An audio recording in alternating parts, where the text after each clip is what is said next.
Bom, agora vamos falar sobre texto âncora e o que é o texto âncora, qual a importância dele para o nosso negócio, tá? Então a primeira coisa que eu quero que você entenda é como usar, como é que ele é utilizado e qual a importância, né, do texto âncora aí no seu negócio, tá? O texto âncora ele serve para descrever um link, tá?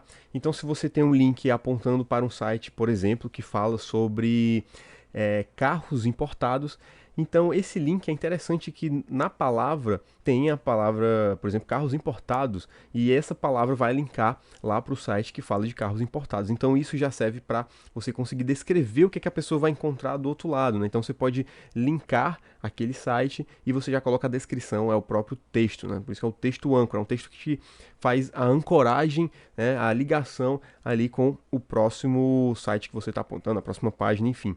E serve também para você organizar, né? Então, se você tem um conteúdo e você coloca, por exemplo, o link dentro de uma palavra muito genérica, você não sabe do que é que se trata aquele link e fica muito desorganizado o seu conteúdo, até mesmo para você que fez o conteúdo. Você não vai lembrar para que é que serve aquele link, para onde é que ele aponta, o que é que tem dentro daquela palavra, onde é que aquele link está levando, né? Então, isso serve também para você organizar o seu conteúdo, para você organizar aí os seus links dentro do seu site, tá? Então é muito importante você utilizar pensando nisso, né? E não simplesmente linkar aleatoriamente.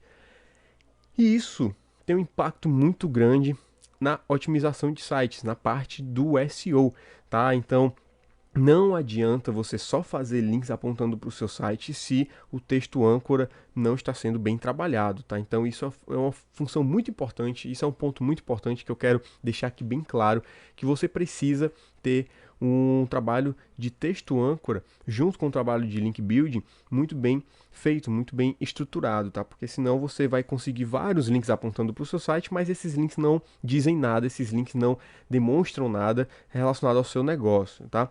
Então, isso é um fator que causa muito impacto para a otimização de sites. E se você não estiver prestando atenção nesse fator, você estiver deixando passar esse ponto, você pode estar perdendo uma oportunidade muito grande, principalmente se você conseguir links, que é uma coisa, até dependendo do link que você consegue, pode ser uma coisa muito difícil de você conseguir. E se você não usar o texto âncora da forma correta, você pode estar perdendo uma oportunidade gigantesca que você demorou para conseguir conquistar, tá?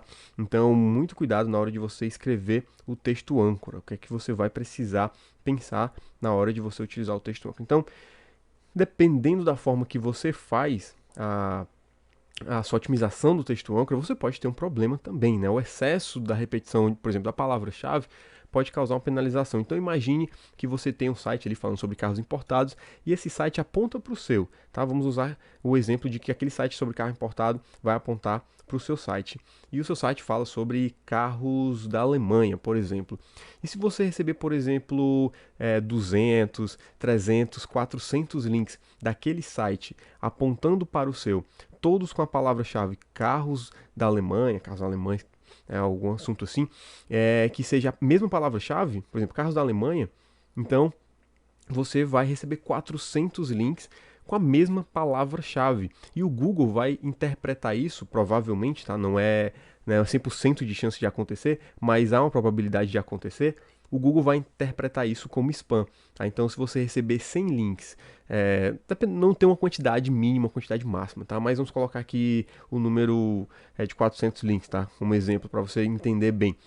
Então, se você receber 400 links do mesmo site com a mesma palavra, com o mesmo texto âncora, o Google vai notar que isso está muito estranho, tá? Então, tem que ter muito cuidado na hora de você trabalhar o texto âncora para você não repetir, para você não ter excesso nele e não ser penalizado, tá? E não ter algum problema, que pode ser até que ao invés de melhorar para você, vai piorar o tráfego do seu site, tá? A otimização do seu site e o posicionamento.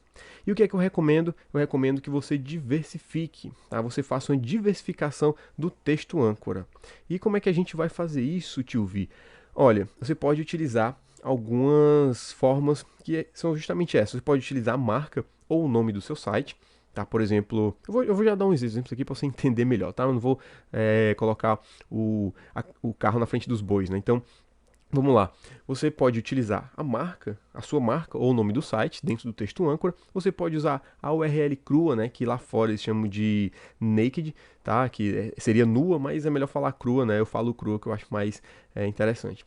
E a palavra-chave você quer posicionar, né? Então, se você quer posicionar para carros alemães, por exemplo, você deve sim ter links apontando para você com texto âncora carros alemães, tá? Mas você não pode exagerar, então você tem que diversificar. Umas palavras vão ser a marca do seu site, no nome do seu site, outras vão ser o link direto para o seu site, que é a URL crua ou naked, e outras palavras serão as palavras que você quer posicionar, né? Carros alemães, carros da Alemanha, enfim.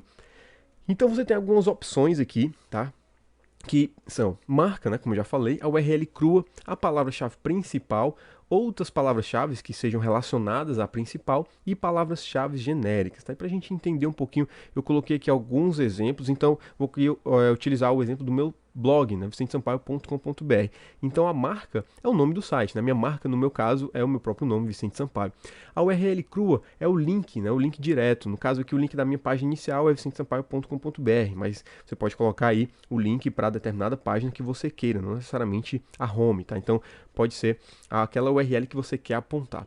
A palavra-chave principal pode ser, por exemplo, curso de SEO e outras palavras relacionadas a curso de SEO pode ser, por exemplo, aprender SEO. E você também pode utilizar no texto âncora palavras-chave genéricas, como clique aqui, saiba mais, acesse o site, por exemplo. Então, você misturando essas palavras, ao invés de você, por exemplo, só posicionar para a palavra-chave principal, você só linkar para a palavra-chave principal, que no caso aqui seria curso de SEO, é melhor você receber, por exemplo, 10 links sendo 2 para a palavra-chave principal, 1 para a palavra-chave aprender SEO, na palavra-chave parecida, mais 2 para marca, enfim, do que você receber 10 links todos para a palavra-chave curso de SEO, porque isso pode parecer spam, tá? Isso não é natural. Então, eu quero que você entenda que você precisa passar naturalidade para o Google, é justamente isso que ele gosta, tá? Se você não for natural, você pode até ter o seu site penalizado, tá bom? Tem algumas pessoas que gostam de ser mais agressivas, né? Por exemplo, utilizar muito a palavra-chave repetidamente, mas aí fica a critério de cada um arriscar ou não, beleza? Então é isso, agora vamos para a aula 3 para falar sobre os tipos de links.